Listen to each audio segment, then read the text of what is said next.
உங்கள் favourite TV ஷோக்களை இனி miss பண்ண தேவையில்லை. ZEE5 இல் முற்றிலும் இலவசமாக காணுங்கள், இங்கேயும் எப்பொழுதும். இந்த பள்ளிக்கூடத்துல காலடி எடுத்து வைக்கணும்னா என் தங்கச்சி கிட்ட பர்மிஷன் கேட்டுதாம்ல உள்ள வரணும். இம்புட்டு பணத்தை வச்சுக்கிட்டு இப்ப என்ன செய்ய போத? விரல் தான் சூப்பன. இது பெரியவங்க சமாச்சாரம். போயே கிரவுண்ட்ல பால் போட்டு சின்ன புள்ளையா விளையாடிக்க போ. அண்ணாச்சே அவனை கூட்டு போங்க அண்ணாச்சே. வெறும் பயல இந்த ஸ்கூலை வாங்கிட்டா சரிக்கு சவமா ஆயிடுவியோ? இனிமேதான் ஆட்டமே ஆரம்பம். இந்த ஸ்கூலை எப்படி நடத்துறன்னு பாக்குற. பாக்கதாண்டா போற நீயும். ஸ்கூல் நிர்வாகம் கை மாறுதுல, அத ஒரு விழாவா நடத்தலாம்னு இருக்கான். அத சில சமூக விரோதிகள்லாம் உள்ள பூந்து கலாட்டா பண்ண போதாங்கன்னு தகவல் வந்திருக்கு. பொறுக்கி பசங்க உள்ள பூந்து எந்த கலாட்டாவும் பண்ணாம பாத்துக்க. நீதான் வந்து காவல் நிக்கன, புரியுதா? ஆமா, நீங்க தான் வந்து செக்யூரிட்டி வேலை பார்க்கணும். என்ன முறைக்குத? உன் பாதுகாப்புல தாம்ல அந்த விழாவே தடபுடலா நடக்க போகுது. முடிஞ்சா அந்த விழாக்கு உங்க அப்பனையும் கூட்டு வா. கூட்டத்துல நிக்க வையே. அப்படியே பயரஞ்சன் ஆபீஸுக்கு போன் அடிச்சு ஒரு வண்டியே வர வச்சிரு. ஏன்னா அங்க சில பேர் வயிறு பத்தி எரியும்ல, அணைக்க வேண்டாம். நீ போலீஸோட பவரை பத்தி தெரியாம பேசிட்டு இருக்க. இந்த ஸ்கூல் இல்ல, உன் மளிகை கடையை கூட நடத்த விடாம பண்ணிடுவேன். ஜாக்கிரதை. எவ்வளவு தடவை முயற்சி பண்ணாலும் உன்னால அதெல்லாம் முடியலல்ல. அதுக்கெல்லாம் கொஞ்சம் புத்திசாலித்தனம் வேணும்ல. மண்டக்குள்ள கொஞ்சம் மூளை வேணும். அதெல்லாம் உனக்கு எங்க கிடக்கு? நீ வந்து புத்திசாலிகளோட மோதலாமா? எத்தனை தடவை தோத்து போனாலும் உனக்கு அறிவு வரல? அறிவு வராதா? இல்ல சோத்த திங்குதே, இல்ல வேற என்னத்துல திங்க? இங்க உன்னை அடிச்சு தூக்கி போட்டு போயிட வேண்டாம். நீ ஒரு உண்மையான ஆம்பளை அந்த மேல கைவேல வெயிலங்கல்ல.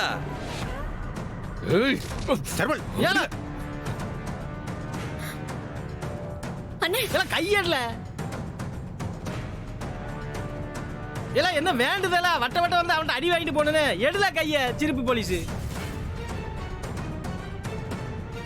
நல்லது பண்ற மனுஷன் நீ உள்ள தூக்கி போடுவியா? தைரியம் இருந்தா நீ தூக்கி போடியா பாப்போம். பணம் இருந்தா மட்டும் போதாதுல, இந்த மாதிரி மக்களுடைய செல்வாக்கு வேணும். இதெல்லாம் உனக்கு எங்களே புரிய போது முட்டா பயல.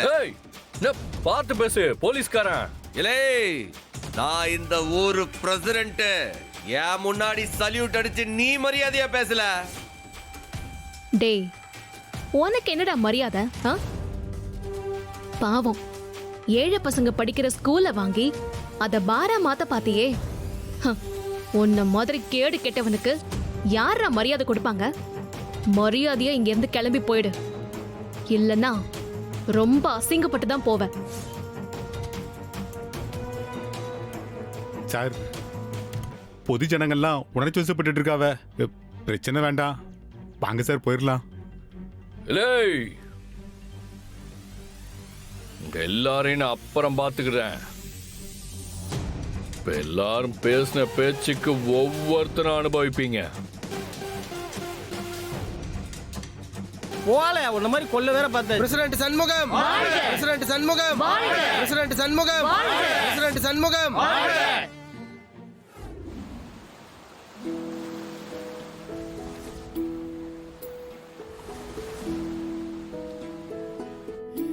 ரத்னா மேடத்தை நான் இது வரைக்கும் கம்மியாக தான் இடம் போட்டிருக்கேன். அது எவ்வளோ பெரிய தப்புன்னு இப்போதான் தெரியுது.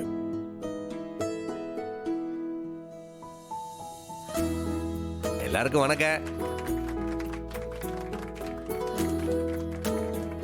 இன்னைக்கு நடந்துகிட்டு இருக்க இந்த விஷயத்தை பார்க்கும்போது எனக்கு இந்த ஸ்கூல்ல தான் சொல்லி கொடுத்த ஒரு கதை ஞாபகத்துக்கு வருது. நம்ம தேசப்பிதா காந்தியடிகள் இருக்கார்லா, அவரு சவுத் ஆப்பிரிக்கால வக்கீல் வேலை பார்த்துட்டு இருக்கும்போது ஃபர்ஸ்ட் கிளாஸ் ட்ரெயின்ல ஏறி போயிட்டு இருந்தாராம். அப்போ ஒரு வெள்ளக்கார துறை வந்து, என்னடா அவன் ஒரு கருப்பான ஆளு ஃபர்ஸ்ட் கிளாஸ் ட்ரெயின்ல போலாமா, முதல்ல அவனை கீழே இருக்கடா அப்படின்னு சொல்லிவிட்டு அடுத்த ஸ்டேஷன்ல அவரை பொட்டி பொடிக்கையோட தூக்கி வெளியில எரிஞ்சிட்டானுலாம். பிளாட்பாரத்துல வந்து விழுந்த காந்தியடிகள் அன்னைக்கு முடிவு பண்ணாராம், இல்ல வெள்ளக்காரத்தோர என்னையாம்ல ட்ரெயினை விட்டு தூக்கி போட்ட, உன்னைய நாட்டை விட்டே வெளியில அனுப்புறேன்னு சொல்லி இன்னைக்கு நமக்கு சுதந்திரம் வாங்கி கொடுத்தது அன்னைக்கு ஒருத்தர் அவரை ட்ரெயின்ல இருந்து கீழே தூக்கி போட்டுட்டேன். அதே மாதிரிதான் என் தங்கச்சி ரத்னாவ இந்த ஸ்கூலை விட்டு வேலையை விட்டே தூக்குனாவ. ஆனா இப்ப பாத்தீங்களா, இதே ஸ்கூல்ல யாரு அவளை வேலையை விட்டு தூக்க காரணமா இருந்தாலோ அவங்க முன்னாடியே இன்னைக்கு பிரின்சிபல் ஆக்கி காட்டியிருக்கா.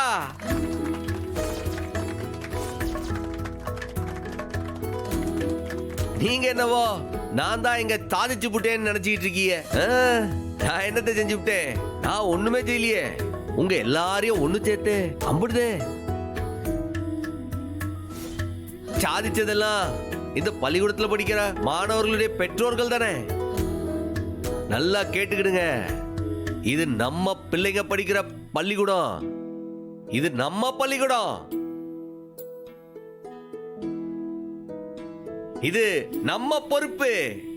இது ஆண்டாண்டு காலம், தலைமுறை தலைமுறை இங்க இந்த பள்ளிக்கூடம் சீரும் சிறப்புமா நடக்கும், நடத்தி காட்டுதோம்.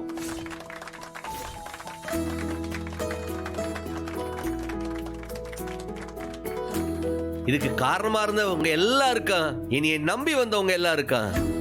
ரொம்ப ரொம்ப நன்றி. ஆசீர்வாதம் பண்ணுனே. என்னல இது? நீ இந்த பள்ளிக்கூடத்துல டீச்சர் மட்டும் இல்ல, இப்ப எல்லா டீச்சருக்கும் தலைமை டீச்சர் வேற. நீ என் காலில் விடலாமால? வாழ்த்துக்கள்.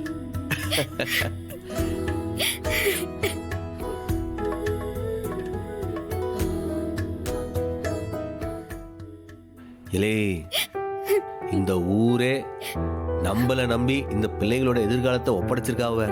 உன்னை நம்பி இந்த பொறுப்பை ஒப்படைச்சிருக்காவ. தைரியமா நல்லா திறமையா செய்யணும், ஞாபகம் வச்சுக்க.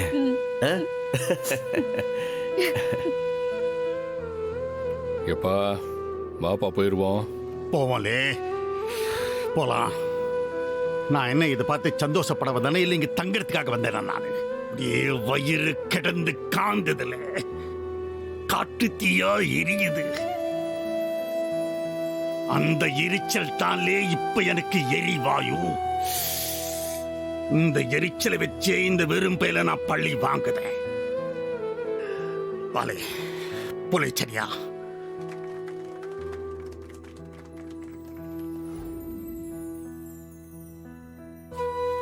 இல்ல உட்காரு.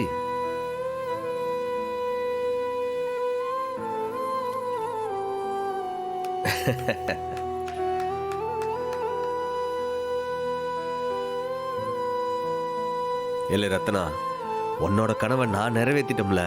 இனி நீதான் இந்த பள்ளிக்கூடத்துல படிக்கிற 50 பேரோட கனவையும் நிறைவேற்றணும். சரிண்ணே. ஜீ5 ஆப்பை டவுன்லோட் செய்து அனைத்து எபிசோடுகளையும் இலவசமாக பாருங்க.